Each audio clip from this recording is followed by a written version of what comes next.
So the problem analysis consistent is, as we are seeing here in the information required, in the last 20 years, the male and female representation in the leadership positions have changed dramatically. It was provided by the values in millions of the male and female knowledge workers from the year 1983 to January 1997 for the comparison of growth over those years.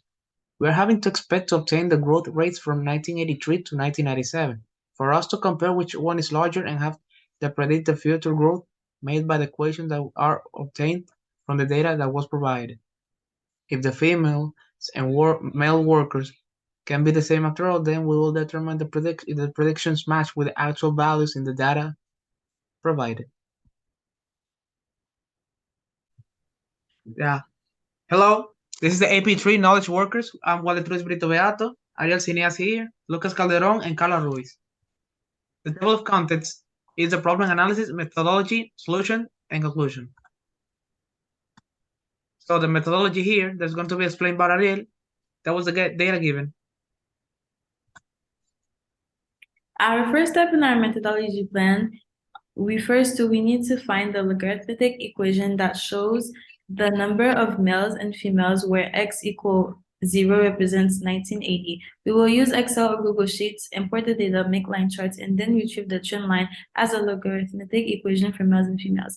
Our second step requires us to use the step from number 1 to help us find the rate of growth with respect to the time of knowledge of female knowledge worker and then male knowledge worker. The step that we will use would be to find the derivative for both male and female represented as f of x and m of x.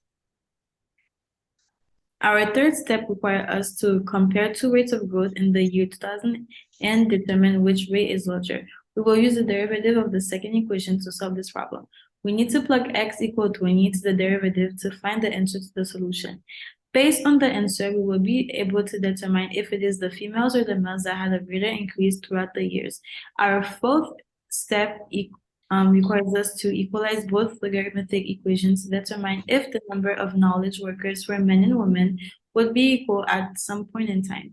Then we would take that result to add it to 1980 to determine during what year do they indicate the question being asked.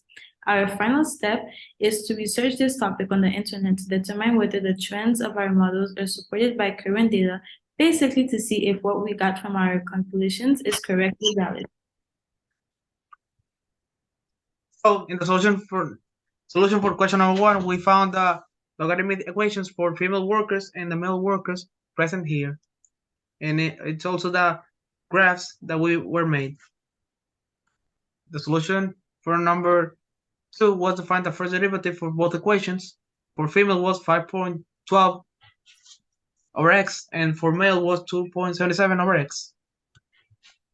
Question number 3 was to plug in the derivative equations equal to 20, represented 20 in the year 2000, and for the females, it gave us 1.245 and represented in millions, and males was 1.1385 in millions.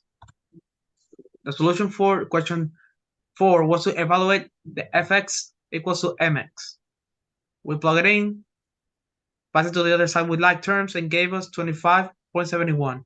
We added to the 1980 to the year and gave us, concluding in 2005.71, that female and male workers will be both equal in 2005 and 7 months approximately. In question number 5, we had to provide the calculations according to the data provided. For the females was 23.22835 in millions, and for males, we found out that 22.1866 in millions. Well, it was gathered to confirm from the data from the Bureau of Labor Statistics, also determined by STEM, that actually in 2021 will be 71,752,000, and for male workers 80,800,029,000. So it was not so accurate because the data was sanctioned by age, scent, and content, and we finally concluded that it was not very accurate. So, in conclusion, For all this information, we're just going to be concluding that by completing all the questions and finding the rate of growth with the requirements that were gotten, that the function and results are different from real life data. From our creation of a model for the goal to predict the number of knowledgeable workers, it is seen that both males and females that we were able to get, the female rate of growth was larger than the males and had different values over the course of the year. In conclusion, we compared the quantities found with the real life data. There are many characteristics that are able to change result of a process that can't be evaluated with accuracy with a mathematical function. We can't trust in a mathematical result or prediction.